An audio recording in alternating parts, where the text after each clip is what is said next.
All right, everybody. Welcome to What's Up for You. This is May 10th, 2022. Before we get started today, let's just go ahead and breathe into ourselves for a minute before we even start asking the questions. There's a lot of energy going on these days. It's just like I've been saying, like wave after wave. So let's just settle into ourselves before we even start our conversation. So if everybody will just breathe nice and deeply right into the heart space, and just imagine that you're breathing from 360 degrees around you. You're breathing in everything that you need, require, desire, and you're exhaling out everything that no longer serves you. Yeah. And again, a nice deep inhale right into the center of the heart space. Breathing into the center of the heart space and exhaling out anything that no longer serves. Let's open up the back of that heart just a little bit more. That's our protective mechanism. Most of us kind of will shut down the back of the heart at some point in our lives. So we're just going to open that back up. Okay, and now one more deep inhale into the heart space. There we go.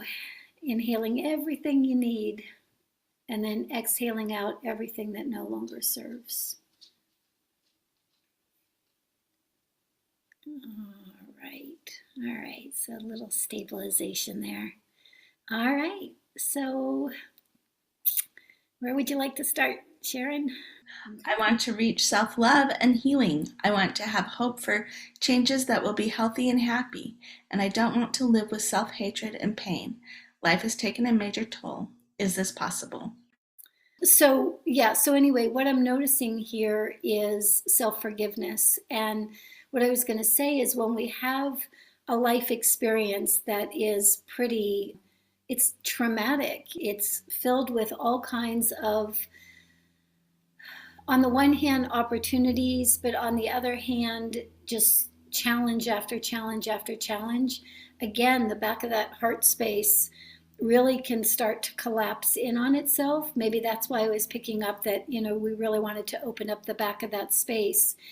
And so that place of self-forgiveness, I think, is a great place to start, to really begin to open up to the other kinds of experiences that you'd like to have in life. And by self-forgiveness, I mean, we've all beaten ourselves up for one reason or another. We've all been taught to beat ourselves up for one reason or another.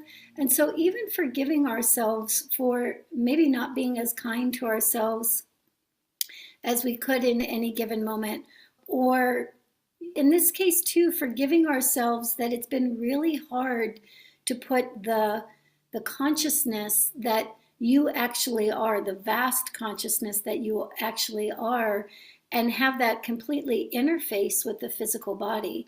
That's not your fault. That's nobody's fault. When you're coming in with that kind of awareness and that kind of clarity, and there are challenges in the physical realm, it's hard to make that dance kind of literally hook up and connect. And part of this lifetime experience is not so much to struggle with that, but to find the places and the spaces within that struggle that are life affirming, gift giving, supportive to the awareness of yourself as who you really are. There's that, I actually was just doing some work with somebody the other day, and it was all around that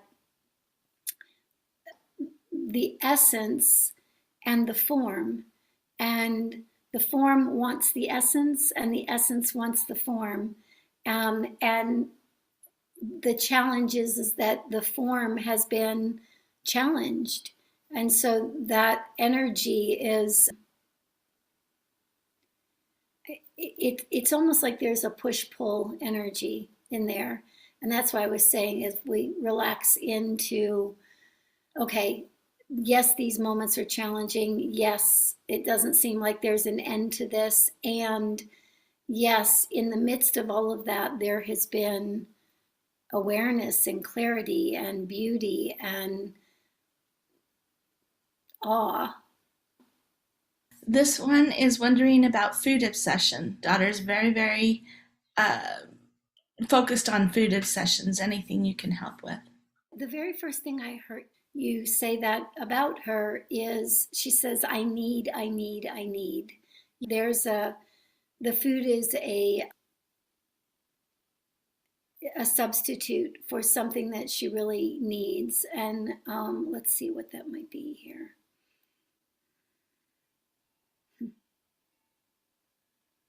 Control, control, control. I need control. I need to be able to be in in some semblance of control in my life. I need to be able to choose in ways that maybe she doesn't feel like she can completely choose. And so food is the one thing that she can choose. She can fulfill a need, and she can kind of do it whenever she wants, wherever she wants. Yeah, and that word obsession, food obsession.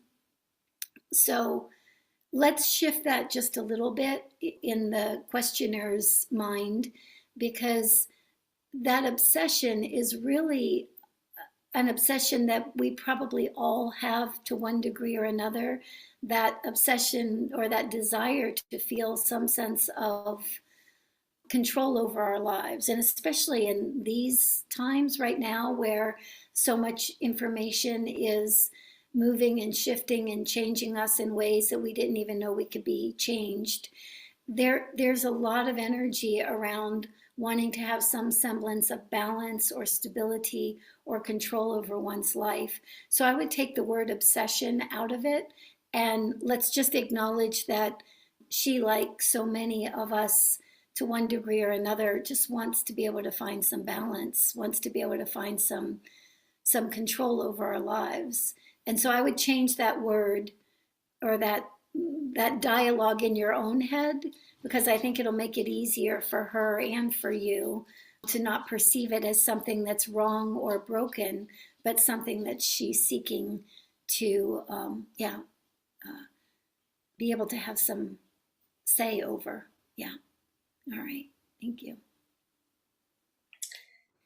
Okay, so this question is about the baby and if there's anything that the baby wants to say, but also in general, babies that are coming in now at this time, what do they want to say?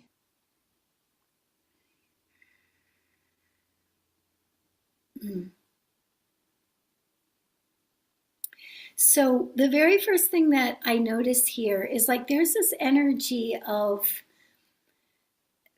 like there's some kind of fluidity here. There's like an energy of there's an energy of fluidity, and having just given birth and that kind of thing, new babies, sometimes it can feel like there's no fluidity or no flow at all. It's like trying to learn the everything that's going on, but there's a real ease and fluidity to this one, and almost like he, correct? Like he's bringing in this energy, like there's this wave behind him, and it's almost like as he came into the world, this floodgate kind of opened. Yeah, he's like looking like, yes, yes, yes, yes, yes. This floodgate of energy opened up, and so he's bringing this wave of energy with him. And you guys are going to feel that. Those in his household are going to feel that. It's almost like there's a new opportunity that came in with him, and that opportunity is not just for him, but it's for all of you. And so even though he's in a little baby body right now, let's not assume that he is not capable of bringing in some pretty big energy, and that energy is able to transform, or not transform, set up his life and transform yours. in really the most positive way. He's got, I could see this like a flood of ideas, a flood of awareness, a flood or a fluidity of movement forward. So as he gets older and he's starting to interact with you guys in more verbal ways, I mean, when he comes up with an idea, listen to it. It's a good one. It's like play with it, enjoy it. Yeah, he's, let's see if there's anything else.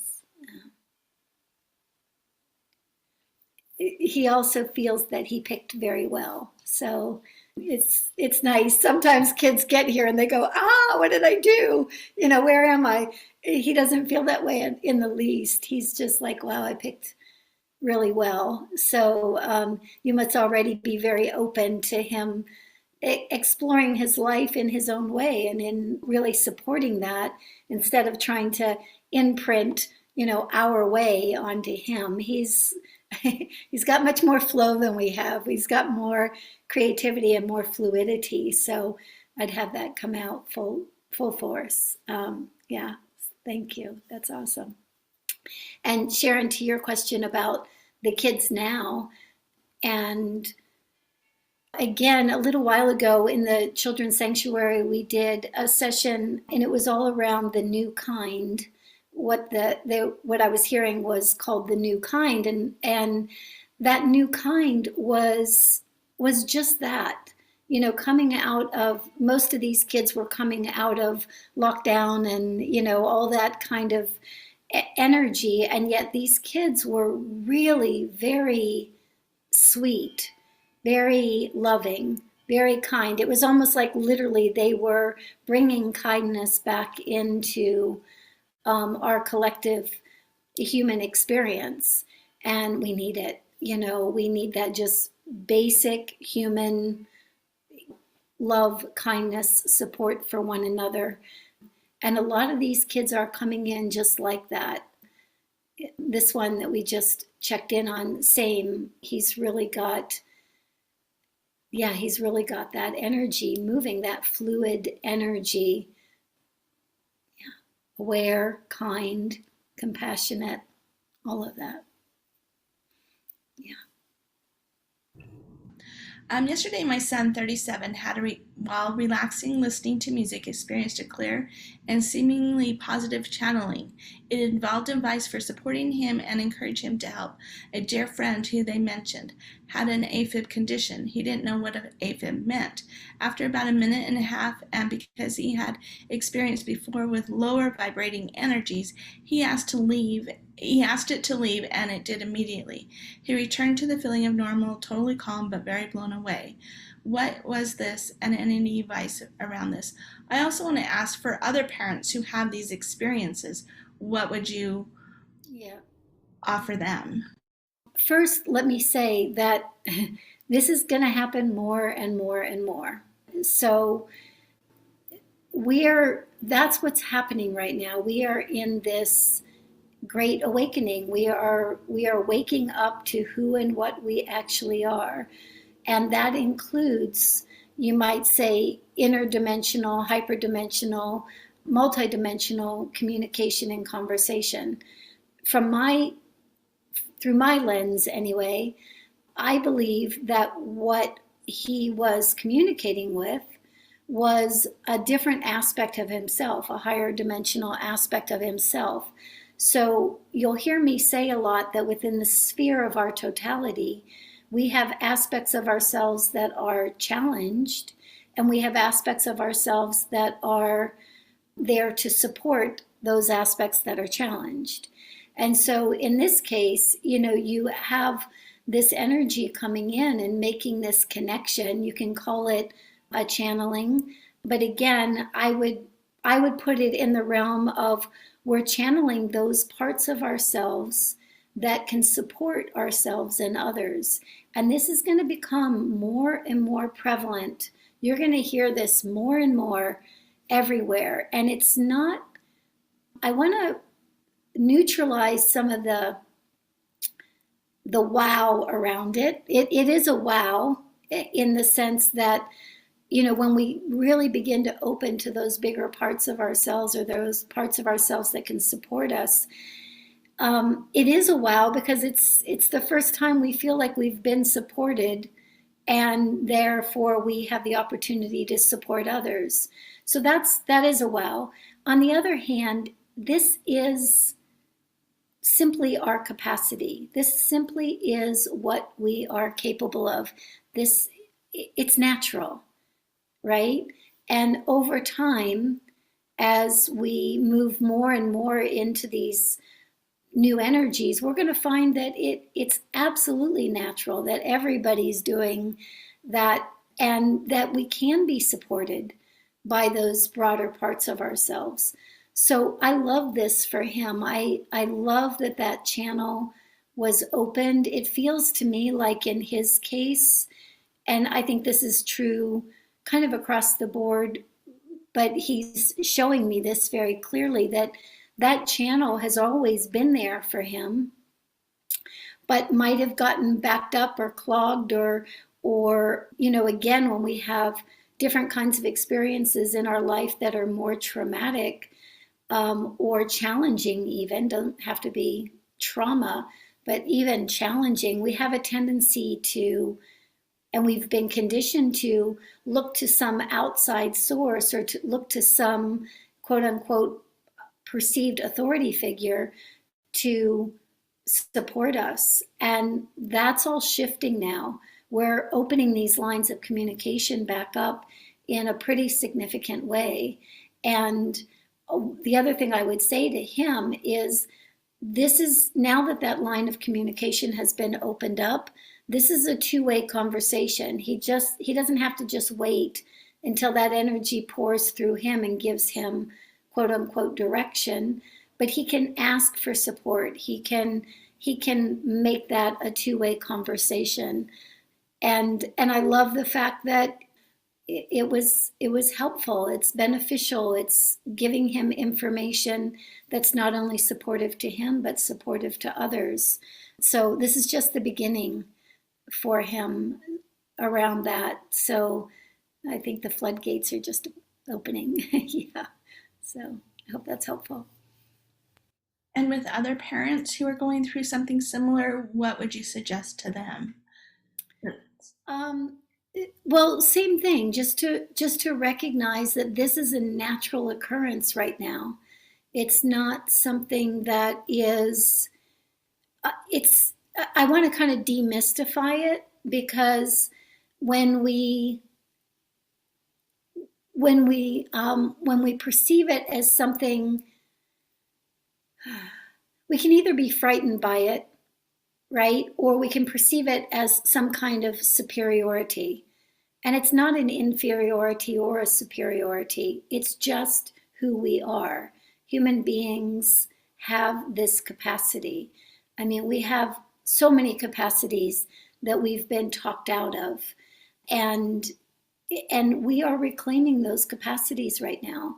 So believe in it for the experience that it is, and also know that you have as much, I'll say in the matter as whatever is channeling through has. So it's a conversation that goes both ways. And as we honor that, we really begin to trust that what comes through us is beneficial and helpful to ourselves and others. Yeah. Yeah. All right. This one goes along the same lines. How would you know whether you're being communicated with by an outside entities or by your higher self? What if it's all you? And that doesn't mean that we have this idea that we're bad if bad things happen to us, and we're good if good things happen to us. Again, it puts us in this phase of superiority, inferiority. And if we can just step back for a moment, and let's assume that if we have created something in our life experience, it is designed to be of support in one way or another, right? So I'll give you an example. I had my daughter, when she was really young, she used to have, voices talk to her, and they would tell her certain things to do or not to do. And she was scared of them because it wasn't always nice things that she had to do something or something would happen, right? That kind of thing. So clearly, that is not a loving, kind relationship, right? If we put that in the realm of a physical relationship and somebody was telling us we had to do something, and if we didn't do it, something bad was happening, we wouldn't hang out with that person for very long. That's not a very healthy relationship. So if something comes through that is feeling heavier or not supportive of you in the way that you would like it to be supportive, ask it to leave. Command it to leave. Again, we forget how much power we actually have. And if it doesn't leave for whatever reason, or if something is there that you're not sure is good or bad or otherwise, then start asking some questions. Again, it's most likely giving you the opportunity to set very clear boundaries. Sometimes when we don't have very clear boundaries in our physical reality, because we didn't learn them as children, or we weren't able to develop those for one reason or another, sometimes we also don't get very clear boundaries in that multidimensional world. And so it may very well be that this energy coming in is just giving you the opportunity to set that boundary, to be very clear about what you will allow to interface with you and what you won't. And again, if these are all different aspects of ourselves, it's almost like saying to that part of ourselves that wants to be troublesome or wants to be manipulative or wants to be any of those things, we're kind of like putting that aspect of ourselves in its place. It's kind of like a good parent that says, I see what's going on here, I see what you're doing, and that's just not what's going to happen moving forward, right? So we're just setting that boundary. I will say that, when I'm working in people's energy fields, this isn't happening so much now, but for a while, it really happened where there were some energies that I would say, different galactic energies that were not really all that loving and kind. They were pretty manipulative and those kinds of things. And what I noticed is that, and I didn't know much about them at that time, but what I noticed is that as I was simply curious and, what are you teaching me? What are you here for? Something happened where they would see me in somebody's field, like I was working with somebody, I'd see that being or that energy in somebody's field, they'd see me and they'd literally turn and go the other direction. They'd leave. And it wasn't always that way. But again, the more we understand that we have as much power, we have as much authority as anything that we're interacting with. So let's claim that authority, and then we don't have to be afraid of what's showing up and what's not showing up. We just meet that moment like we would meet any physical moment, anything in the physical world. We meet that moment and we ask that moment what it's for, and we get that information, and it's all trying to build who and what we are in truth. After such an intense year and so much shift, I feel like I'm moving into new and very positive possibilities for creating a new business. Tutoring children's 5 to 7 in small pods, using Montessori training to teach primarily reading and early math concepts. How does this align with my path and ability to establish myself in the world? I'm going to say something, and it's going to sound sarcastic, but it's a redirection. How is it lining you up for your path in the world?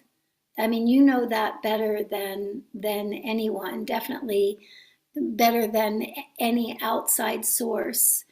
And so there's a love in you for children. There's a love for you.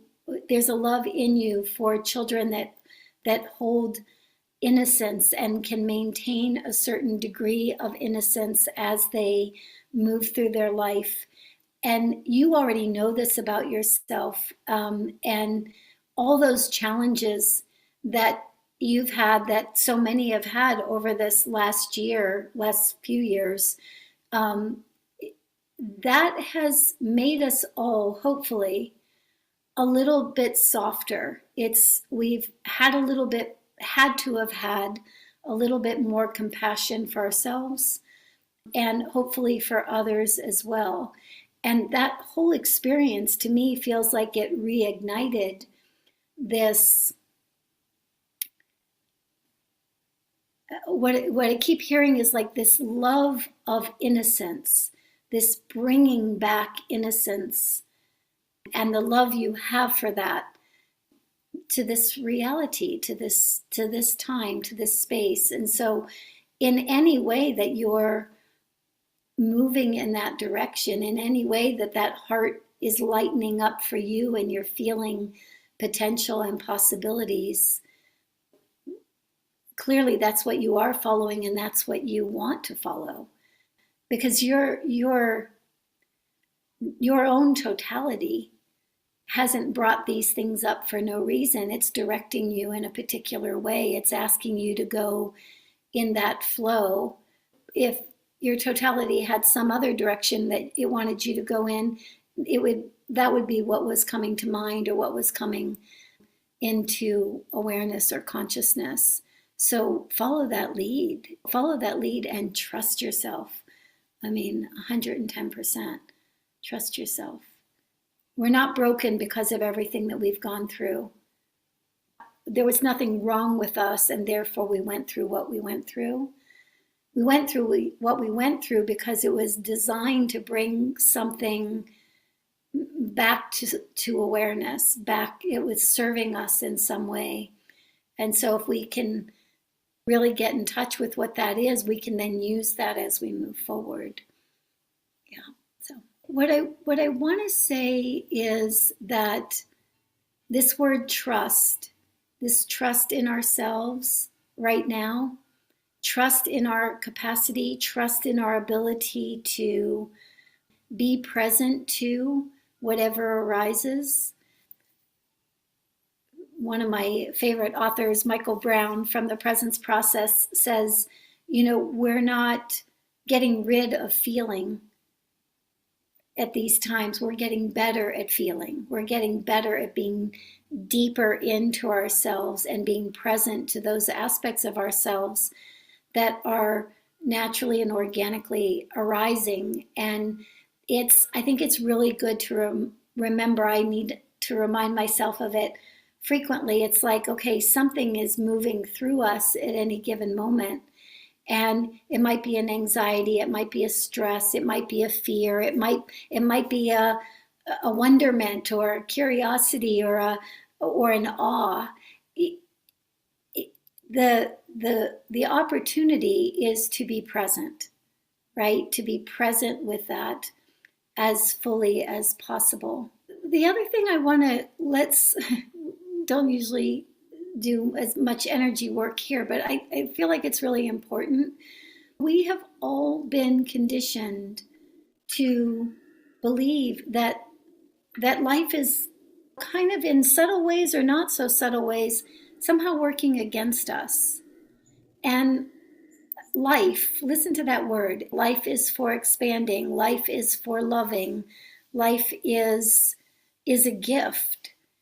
And so, and I can completely understand that, my own experience as well, that sometimes it's really hard to believe that it is a gift.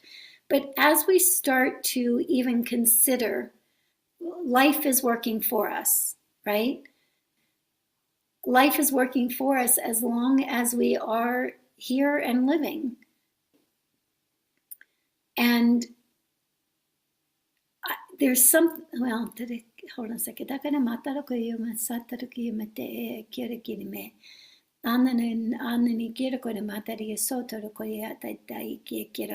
So everywhere where there has been an imprint in you, in all of us, in most of humanity, that says, you're being punished and that's why you're here. The very fact that you have a human body is somehow less than not having one. It's like all of these things are deep conditionings that were created through various forms of authority, education, religion, all those things, those ideas that somehow we're punished just because we're here. I mean, that doesn't equate with the word life, where we are having this human experience, this human life. And life is for living. Life is for giving. And we can say life is forgiving. Forgiving ourselves is also an energy of life. So I would play with that energy, life, that word, just say it and have it sit in your field, life. Yeah, life, living. And see if that energy just doesn't open something within us so that we can really begin to feel supported by this experience instead of perpetually harmed by it. Yeah, it's working for us, even when it's challenging. It's working for us. All right. This question is maybe the last question. Okay. My highly sensitive child has been having a harder time in school in the last month or so. I have a sense of why this is occurring. Would love some ideas on how to best support them and their soul path with school or in general. This can be generalized really easily here because I haven't seen an energetically sensitive individual, child or adult, that has not been really challenged by this energy over the last few years. I mean, we are seeing things come to the surface that we have, and that includes things within ourselves and things within humanity as a whole, that we really have not been prepared to quite look at, prepared to see, and that's gonna increase. We've got probably at least another year or so of information coming to the forefront that is kind of hard to digest, hard to swallow. For energetically sensitive kids who are going into an educational setting, that same kind of energy is also coming up through these educational settings. There are a lot of beautiful human beings who are educators. There are a lot of people on this planet who went into education, went into support of highly sensitive children for true love of those children. Unfortunately, they are also working in systems that are being revealed more and more to not necessarily have the highest and greatest good of children in mind. So you've got a system that is a distortion, and you've got a person, a teacher, a faculty within that system that's trying to do the best they can within that system, except they are under all kinds of pressure to create a reality that in some ways goes against the reality of why they got into education in the first place. And then you have a bunch of other energetically sensitive children, most likely, in that classroom or interacting, and those children have picked up different stressors that their parents have been going through over the last year or so. And so you've got a whole room of children who are interfacing, processing, moving through their own bodies, different stressors. And again, it's not their fault that they are processing these stressors. It's not the teacher's fault that they're not quite yet ready to fully claim their own authority and make whatever choices they can make for their own well-being.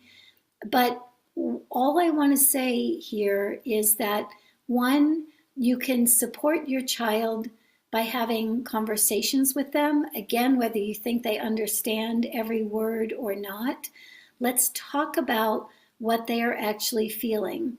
Let's talk about the fact that a lot of this energy that they're feeling has nothing to do with them other than they have the capacity to feel. So, because what we can do here is, as we start acknowledging that, yes, honey, you are picking up all kinds of stuff from school, you're picking up all kinds of energy, we can begin to shift that from I'm simply picking it up and being bombarded by it to I'm picking it up and in moments being overwhelmed by it, and I can shift that back into love, compassion, appreciation. I can first have compassion for myself. Ooh, I'm feeling a lot. I'm feeling so much that I don't really want to go to school today. That's authentic, that's real, that's a way of trying to find some self-compassion. So this is it. We're having to shift what's being felt from just having something come through. It's being felt, oh my gosh, I'm stressed, I'm anxious, what am I going to do with this? To it's coming through, it's being felt, and again, I'm going to meet it. And for a child, they may not know how to meet that energy. So as the adults in their environments, we need to start demonstrating that. We need to demonstrate it for ourselves. We need to talk them through that, show them that, because their greater capacity, anybody who feels deeply, who feels even into the subtle realms, that's one part of the equation. The other part of the equation is that same individual has the capacity for deep compassion. And a lot of times we get so stuck in the, oh my gosh, this is happening to me again, life is working against me, what's happening, that we forget that there's a gift in this. And the gift is it can teach us deep, deep compassion for ourselves, deep compassion for others. This is when you hear, as a preschool teacher, I used to hear children every now and again, they'd come up and they would literally, a 3-year-old comes up to you and says, what do you need today? You know, how can I help you? I have a flower for you. You want to go swing on the swing? That'll make you feel better. Children naturally have this desire to move things, move energy. And there's a difference between absorbing energy, having it get stuck in us, and then being in fear, and keeping that energy moving, fluid. Kind of like the baby we just checked in on. He's coming in much more fluid. He's coming in with that energy. He's coming in as part of that new kind. Kindness, fluidity. So let's keep this energy moving in any way we can. And to me, conversation, clarity, demonstration is the way we do that. We wish there was a magic wand, but there's really not. So, yeah. Let's just sit in compassion for ourselves for just a moment. Like literally sit in the center of a clear sphere and call into you, call close into your physical body, call close to your mental, emotional, physical state, compassion, yeah, love,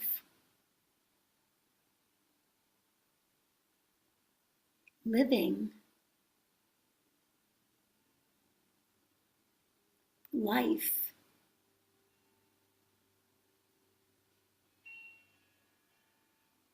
And let's pull in a little grace as well.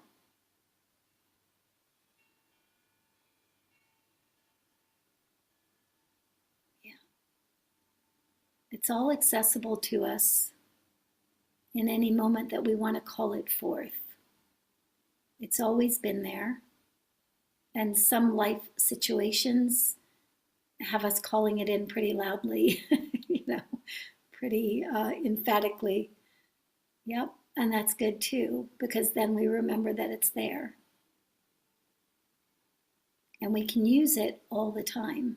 We don't have to wait for the stressor to occur to have ourselves really be blanketed by those energies. Yeah. So call it in as often as required. All right. Thank you guys for the questions and lots of love. I hope you have an amazing, weeks, months, years moving forward. All right. Talk to you soon. Bye.